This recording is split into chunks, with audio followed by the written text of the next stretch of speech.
नमस्कार दोस्तों, मेरा नाम जय कुमार तिवारी है। मेरे YouTube चैनल में आपका स्वागत है। दोस्तों, मैं आवास एवं शहरी नियोजन विभाग से सेवानिवृत्त सहायक अभियंता हूं।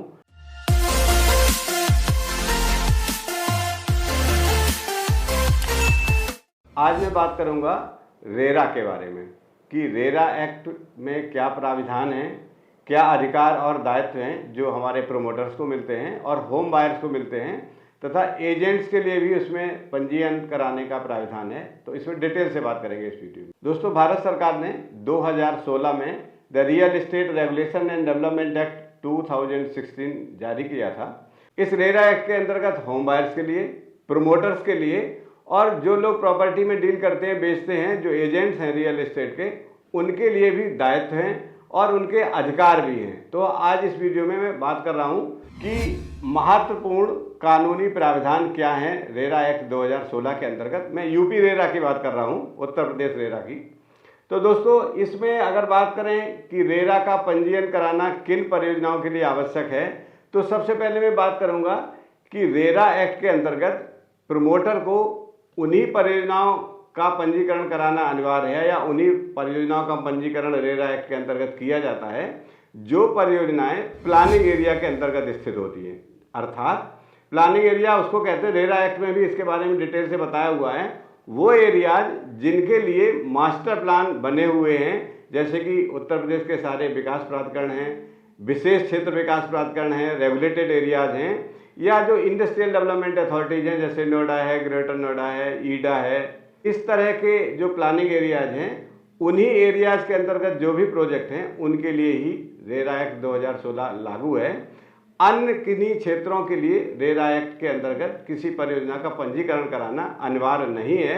दोस्तों, अब बात करते हैं कि रेरा में पंजीयन कराने के लिए न्यूनतम क्षेत्रफल परियोजना का कितना होना चाहिए। ऐसी परियोजनाएं जिनका क्षेत्रफल 500 वर्ग मीटर या उससे अधिक है, उन परियोजनाओं के लिए रेरा में पंजीकरण कराना अनिवार्य है। और दूसरी शर्त ये भी है कि वो परियोजनाएं जिनमें 8 या उससे अधिक यूनिट निर्मित की जा रही हैं या स्वीकृत की गई हैं, उन परियोजनाओं का भी रेरा के अंतर्गत पंजीकरण कराना अनिवार्य है। दोनों शर्तें पूरी होनी चाहिए। अगर कोई परियोजना ऐसी है जिनका क्षेत्रफल 500 वर्ग मीटर या उससे अधिक है और उसमें अगर यूनिट 8 से कम है, तब भी उसका रेरा में पंजीकरण कराना अनिवार्य है। इसी तरह अगर कोई परियोजना ऐसी है जिसका जो क्षेत्रफल है वो 500 वर्ग मीटर से कम है, किंतु उसमें 8 से अधिक यूनिट बन रही है, तब भी उसमें रेरा के अंतर्गत पंजीकरण कराना उसका योजना का अनिवार्य है। रेरा में पंजीकरण कराए बिना किसी भी अपार्टमेंट का विक्रय करना, विज्ञापन करना या अनुबंध करना, ये रेरा के नियमों के अंतर्गत दंडनीय अपराध है। इसके अंतर्गत अगर कोई पंजीकरण कराए बिना किसी परियोजना के फ्लैट्स का या प्लॉट्स का विक्रय करता है, विज्ञापन करता है या एग्रीमेंट टू सेल करता है, तो रेरा प्रावधानों के अंतर्गत उस परियोजना के स्वामी पर दंड का प्रावधान है। आर्थिक दंड या अन्य कोई दंड उस पर निर्धारित किया जा सकता है। इसी तरह आवंटी के लिए ये प्राविधान है कि आवंटी को किसी परियोजना के स्वीकृत मानचित्र एवं स्वीकृत प्लान की जानकारी करने का अधिकार आवंटी का है। अगर कोई योजना रेरा के अंतर्गत पंजीकरण है और कोई आवंटी उस योजना के अंतर्गत अपना आवंटन कराता है किसी फ्लैट का या प्लॉट का, तो रेरा प्रावधान के अंतर्गत उसका ये अधिकार है कि उसके स्वीकृत मानचित्र के बारे में और स्वीकृत प्लान के बारे में वो विक्रेता जो कंपनी है उससे वो जानकारी हासिल करे, ये उसका अधिकार है। और प्रावधान इसमें ये कि अगर कोई प्रमोटर विक्रय के लिए अनुबंध की शर्तों के अनुसार कार्य करने में असफल होता है, तो आवंटी निर्धारित ब्याज सहित जमा धनराशि को वापस करने का अधिकारी है। ये उसका अधिकार है आवंटी का। अब बात करते हैं एजेंट्स की। जो रियल एस्टेट एजेंट्स हैं उनके लिए ये प्रावधान है कि कोई भी एजेंट रेरा में पंजीकरण कराए बिना किसी प्रकार के क्रय विक्रय में शामिल नहीं होगा तथा रेरा अधिनियम के अंतर्गत पंजीकृत परियोजना से भिन्न किसी परियोजना के क्रय विक्रय में भागीदारी नहीं करेगा। मतलब कोई अगर एजेंट है, रियल एस्टेट एजेंट है, कोई प्रॉपर्टी बेचना चाह रहा है, तो उसका भी रेरा में पंजीकरण कराना अपनी कंपनी का अनिवार्य है। बिना रेरा में पंजीकरण के कोई भी वो क्रय विक्रय का काम नहीं कर सकता है। ये कुछ महत्वपूर्ण कानूनी प्रावधान थे, मैंने आपको बताए। अब मैं बात करूंगा अधिकार और दायित्व की। प्रमोटर के क्या अधिकार और दायित्व हैं, मैं इस पर बात करता हूं पहले, फिर बात करूंगा कि आवंटी के या क्रेता के क्या अधिकार और दायित्व हैं। प्रमोटर के लिए इसमें है कि ऐसी परियोजना जिसमें 8 से अधिक इकाइयां हों या क्षेत्रफल 500 वर्ग मीटर से अधिक हो का उत्तर प्रदेश रेरा में पंजीकरण कराए बिना अगर वो विज्ञापन करता है, विक्रय करता है, तो परियोजना की कुल लागत का 10% उस पर आर्थिक दंड लगाया जा सकता है या 3 वर्ष का कारावास हो सकता है या आर्थिक दंड और कारावास दोनों प्राविधान भी एक साथ लागू हो सकते हैं। ऐसा रेरा एक्ट में प्राविधान है। प्रमोटर्स को उत्तर प्रदेश सरकार के मॉडल एग्रीमेंट के अनुसार ही आवंटियों एवं घर खरीदारों के साथ एग्रीमेंट फॉर सेल हस्ताक्षरित करना पड़ेगा और इस एग्रीमेंट फॉर सेल का जो प्रारूप है वो रेरा के पोर्टल पर लीगल सेक्शन में उपलब्ध है, आप वहां से देख सकते हैं और डाउनलोड कर सकते हैं।